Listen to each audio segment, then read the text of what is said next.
औज़ुबिल्लाहिमिनश्शैतानिर्रजीम बिस्मिल्लाहिर्रहमानिर्रहीम। अस्सलाम वालेकुम दोस्तों, मैं हूं मोहसिन रज़ा और आप लोग देख रहे हैं 24/7 टीचर्स ऑनलाइन यूट्यूब चैनल। दोस्तों, क्लास चल रही है हमारी कंप्यूटिंग की और आज उस सीरीज का हमारा 32वां यानी 32 लेक्चर है। दोस्तों, मैंने आपको क्लास 31 के अंदर बताया था कि हम लोगों ने जो अपनी एक क्लास शुरू की थी जिसमें हम लोग C++ को सीख रहे थे, वो हमने पिछली क्लास 31 के ऊपर उसको ख़त्म किया था। और मैंने आपको बताया था कि क्लास 32 से हम एक नया टॉपिक शुरू करेंगे जिसको हम कहते हैं सॉफ्टवेयर इंजीनियरिंग या सॉफ्टवेयर डेवलपमेंट। तो चलिए दोस्तों, आज की क्लास शुरू करते हैं, लेकिन सबसे पहले ये देख लेते हैं कि हमने पिछली क्लास के अंदर क्या पढ़ा था। दोस्तों, पिछली क्लास के अंदर हम लोगों ने बात की थी लॉजिकल ऑपरेटर्स की। That is the last topic of the C++, जिसके अंदर हम लोगों ने देखे थे कि हमारे पास एंड ऑपरेटर होता है, और ऑपरेटर होता है और नॉट ऑपरेटर होता है। हमने एक एग्जाम्पल की मदद से इनको परफॉर्म करके भी देखा था। दोस्तों, उम्मीद है आप लोगों को अब छोटी मोटी जो डेवलपमेंट है C++ के अंदर वो तो करनी आ गई होगी। तो चलिए दोस्तों, हम आज की क्लास शुरू करते हैं। जैसे कि मैंने आपको बताया कि हम एक नया टॉपिक शुरू करने जा रहे हैं जिसको हम कहते हैं सॉफ्टवेयर इंजीनियरिंग। हम देखेंगे कि सॉफ्टवेयर इंजीनियरिंग से क्या मुराद है, उसके साथ ही हम ये भी देखेंगे कि सॉफ्टवेयर इंजीनियरिंग और हमारी कन्वेंशनल या ट्रेडिशनल जो इंजीनियरिंग है, सिंपल इंजीनियरिंग, इन दोनों इंजीनियरिंग के अंदर फर्क क्या है। हम देखेंगे सॉफ्टवेयर डेवलपमेंट से क्या मुराद है, सॉफ्टवेयर डेवलपमेंट लाइफ साइकिल क्या होता है, और उसके जो डिफरेंट फेजेस हैं वो फेजेस के अंदर क्या होता है। तो चलिए दोस्तों, आज की क्लास शुरू करते हैं। हम सबसे पहले ये देखते हैं कि सॉफ्टवेयर इंजीनियरिंग होती क्या है। Software engineering is defined as a process. Software engineering जो है ये एक प्रोसेस है ऑफ एनालाइजिंग यूजर रिक्वायरमेंट, जिसके अंदर हम यूजर रिक्वायरमेंट्स को एनालाइज करते हैं एंड देन डिजाइनिंग, और फिर हम उसका एक डिजाइन बनाते हैं, building and testing software application. फिर हम उस सॉफ्टवेयर को डेवलप करते हैं डिजाइन के बाद या बिल्ड करते हैं। जब वो बिल्ड हो जाता है तो उसको हम टेस्ट करते हैं, which will satisfy those requirement जो हमने यूजर रिक्वायरमेंट्स पढ़ी, जो उन रिक्वायरमेंट्स को फुलफिल करता है। इससे मुराद जो है वो सॉफ्टवेयर इंजीनियरिंग है। दोस्तों, सॉफ्टवेयर इंजीनियरिंग के साथ एक और टर्मिनोलॉजी है जिसको हम कहते हैं सॉफ्टवेयर डेवलपमेंट लाइफ साइकिल, या सॉफ्टवेयर डेवलपमेंट या इंफॉर्मेशन सिस्टम या सॉफ्टवेयर इंजीनियरिंग या सिस्टम इंजीनियरिंग। तो ऑल दीज नेम्स, ये जो जितने भी सारे नाम हैं, ये एक ही चीज के हैं। इसमें यहाँ पे एक डेफिनेशन लिखी हुई आपको नजर आ रही है। In system engineering, in information system or software engineering, the system development life cycle also referred to as the application development life cycle। कि हमारा जो सॉफ्टवेयर इंजीनियरिंग का प्रोसेस या साइकिल है या सिस्टम डेवलपमेंट का जो लाइफ साइकिल है, उसको हम डेवलपमेंट लाइफ साइकिल भी कहते हैं। It is basically a process, ये भी एक प्रोसेस है ऑफ प्लानिंग करने का, क्रिएटिंग उसको बनाने का, टेस्टिंग उसको टेस्ट करने का, and developing the information system, और उससे हम इंफॉर्मेशन सिस्टम बनाते हैं।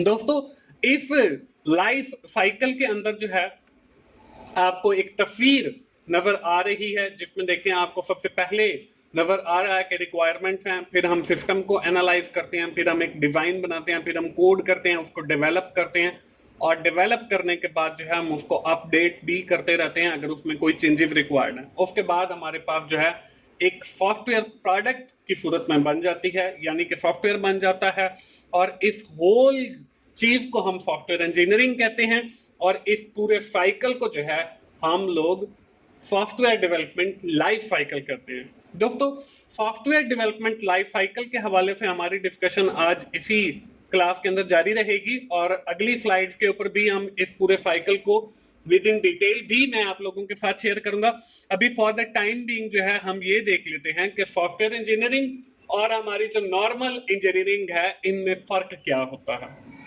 दोस्तों, इस हवाले से अगर हम इन दोनों की डेफिनेशंस को देखें तो software engineering it is mainly related with computers programming and writing code for building application। ये सॉफ्टवेयर इंजीनियरिंग अगर हम कंप्यूटर साइंस के अंदर बात करें तो इससे मुराद जो है वो कंप्यूटर्स हैं जिसके अंदर प्रोग्राम लिखे जाते हैं, जिसके अंदर कोड लिखा जाता है और एप्लीकेशंस बनाए जाते हैं। On the other hand, if we are talking about the conventional engineering, it is about the building cars, machine, hardware, building etc। कि इससे मुराद यह है कि हम कंस्ट्रक्शन का काम कर रहे हैं, हम या तो कार्स बनाते हैं या कुछ मशीन्स बनाते हैं या बिल्डिंग्स बनाते हैं या ब्रिजेस बनाते हैं। तो ये हमारी सिंपल इंजीनियरिंग है। अगर हम बात करते हैं कॉस्ट के हवाले से, in software engineering the process of construction और डेवलपमेंट इज वेरी लो। कि आप जो भी सॉफ्टवेयर बनाते हैं या एप्लीकेशन बनाते हैं उसकी जो कॉस्ट है वो कम आती है as compare to the conventional engineering. इसके अंदर जो है हम कंस्ट्रक्शन करते हैं, हम बड़े बड़े पुल बनाते हैं, हम बड़े बड़े ब्रिज बनाते हैं, तो इसके अंदर जो कॉस्ट है वो हाई होती है। इसके बाद अगर हम तीसरा पॉइंट देखें डिजाइन के हवाले से, it can involve the application of new and untested element in software project. कि हम जो है जो भी एप्लीकेशन बनाते हैं या तो वो न्यू बनाते हैं या अनटेस्टेड एलिमेंट जो है वो उसके अंदर इंक्लूड करते हैं। लेकिन अगर हम बात करते हैं अपनी प्रीवियस ट्रेडिशनल इंजीनियरिंग की या सिंपल इंजीनियरिंग के, उसके अंदर जो है हम लोग टेस्टेड कि एक पुल पहले कैसे बना, उसके अंदर हमने कौन कौन सा मटेरियल यूज किया, सेम एज इट इज वही सारी चीजें यूज करके हम दूसरा पुल बनाएंगे। यानी कि इसके अंदर ना तो कोई इनोवेशन आएगी, हाँ हो सकता है इसका डिजाइन थोड़ा सा लुक एंड फील को हम चेंज कर दें। इसके बाद अगली जो चीज है वो है testing in the software engineering process. अगर हम कंप्यूटर साइंस के अंदर बात करते हैं तो हम जो है उसको टेस्ट करते हैं आफ्टर कंप्लीटिंग द कोड। जब हमारा कोड कंप्लीट हो जाता है तो फिर हम उसको टेस्ट करते हैं। लेकिन जब हम बात करते हैं अपनी सिंपल इंजीनियरिंग के, तो इसके अंदर हम लोग टेस्ट नहीं करते बल्कि एक प्रोडक्ट बना के छोड़ देते हैं। हाँ इतना जरूर करते हैं या तो हम कोई ओल्ड डिजाइन अडॉप्ट कर लें या उसका कोई नया डिजाइन बना लें। इसके बाद आखिरी पॉइंट है क्वालिटी के हवाले से। अगर हम बात करते हैं with respect to the computer science, it majorly emphasis on quality. Quality के ऊपर ज्यादा फोकस किया जाता है। लेकिन अगर हम बात करें कंस्ट्रक्शन की तो उसमें मेनली फोकस जो है वो प्रोडक्शन के ऊपर होता है। कंस्ट्रक्शन की बात करते हैं तो उसके अंदर जो है थोड़ा सा क्वालिटी के ऊपर एम्फोसिस किया जाता है। तो ये दोस्तों बेसिकली फर्क है एक सिंपल इंजीनियरिंग के अंदर और आपकी सॉफ्टवेयर इंजीनियरिंग के अंदर with respect to the computer science. दोस्तों अगली स्लाइड पे चलते हैं और देखते हैं कि हमने आज की क्लास के अंदर जो सॉफ्टवेयर डेवलपमेंट लाइफ साइकिल की बात की वो क्या होता है। दोस्तों सॉफ्टवेयर डेवलपमेंट लाइफ साइकिल पीछे भी हमने उसकी डेफिनेशन को देखा। बेसिकली किसी भी एप्लीकेशन को बनाने का, किसी भी सॉफ्टवेयर को बनाने का जो प्रोसेस होता है उसको हम सॉफ्टवेयर डेवलपमेंट लाइफ साइकिल कहते हैं। इसके अंदर हमारे पास डिफरेंट फेजेस होते हैं, डिफरेंट स्टेप्स होते हैं। हम बारी बारी उन फेजेस या स्टेप्स को देख लेते हैं। इसमें जो पहला हमारे पास स्टेप है वो है रिक्वायरमेंट फेज। अब इस रिक्वायरमेंट फेज के अंदर क्या होता है, रिक्वायरमेंट फेज के अंदर requirement analysis involve significant input from all the stakeholder of the proposed system.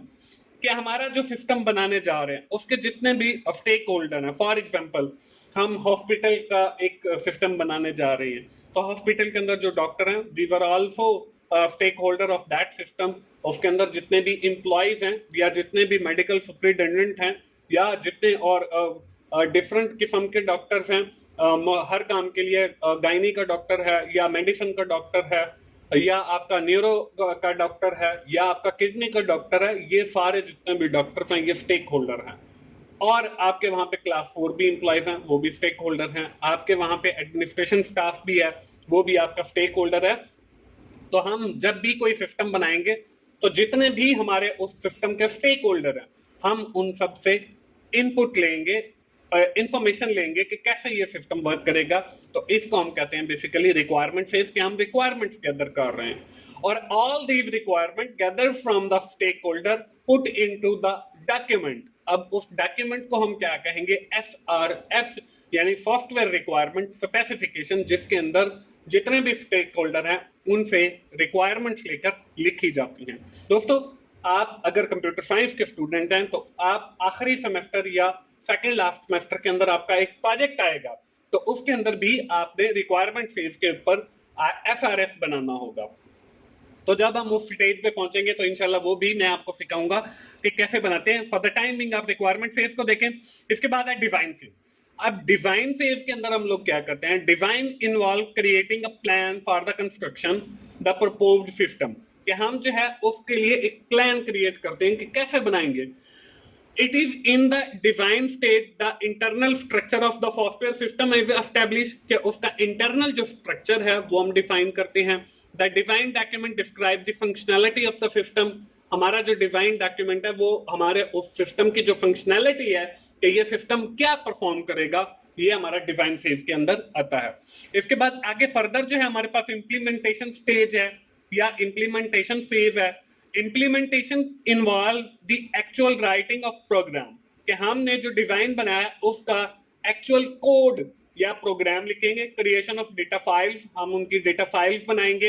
And development of databases, हम डेटाबेसेस बनाएंगे। It is performed by the software analyst और सॉफ्टवेयर प्रोग्रामर, या तो वो हमारा सॉफ्टवेयर एनालिस्ट बनाएगा या हमारा जो प्रोग्रामर है वो इसका कोड लिखेगा। इसके बाद जो अगली स्टेज है वो है टेस्टिंग की, कि हमने अपना जो सॉफ्टवेयर है वो बना लिया। Now this is the time to test that software, कि हमने उसको टेस्ट करना है। Testing is a process of debugging program, हमने उसको डीबगिंग करना है, मींस टू से के एरर्स को आइडेंटिफाई करना है और उसको रिमूव करना है। And conforming that the final software product is almost completed, कि हमारी जो प्रोडक्ट है, हमारा जो सॉफ्टवेयर है वो कंप्लीट है। तो ये हमारा टेस्ट फेज के अंदर आता है। और ये जो आपको सारे प्रोसेस नजर आ रहे हैं ये एक सर्कल के अंदर चलता है, जिसके अंदर रिक्वायरमेंट फेज है, उसके बाद डिजाइन फेज है, उसके बाद इंप्लीमेंटेशन फेज है, टेस्ट फेज है। सम टाइम जो है वो हमारे पास इवैल्यूएशन स्टेज भी आ जाती है, जिसके अंदर हम इवैल्यूएट करते हैं कि जो यूजर की रिक्वायरमेंट्स हैं आया वो इस सॉफ्टवेयर से पूरी हो रही हैं या नहीं हो रही हैं, फिर हम उसको अपडेट करते थे। तो ये मुख्तलिफ स्टेप्स जो हैं वो वेरी करते रहते हैं, companies to companies, programmer to programmer. तो ये हमारा जो है कंप्लीट सॉफ्टवेयर डेवलपमेंट का लाइफ साइकिल है, जिसके थ्रू हम गुजर के एक अपना प्रपोज सिस्टम या एप्लीकेशन या सॉफ्टवेयर बनाते हैं। तो दोस्तों ये थी हमारी आज की क्लास। आज की क्लास जो है हम यहीं पे खत्म करेंगे, लेकिन हमारी जो डिस्कशन है सॉफ्टवेयर इंजीनियरिंग के हवाले से वो जारी रहेगी इंशाल्लाह। अभी अगली क्लास के अंदर जो है हम कुछ मेथडोलॉजीज पढ़ेंगे सॉफ्टवेयर इंजीनियरिंग के हवाले से, जिससे के थ्रू जो है हम अपने जो सिस्टम है उसका डिजाइन वगैरह बनाते हैं। तो दोस्तों आज की क्लास यहीं पे वाइंड अप करते हैं और देख लेते हैं, एक बार समराइज करते हैं कि आज की क्लास के अंदर हम लोगों ने क्या पढ़ा। आज की क्लास के अंदर हम लोगों ने डिस्कशन शुरू की सॉफ्टवेयर इंजीनियरिंग से। हम लोगों ने देखा कि सॉफ्टवेयर इंजीनियरिंग और सिंपल इंजीनियरिंग के अंदर फर्क क्या है। At the end of our today's session, we are talking about the software development life cycle. We have also seen the different phases of that cycle, हमने उनको देखा।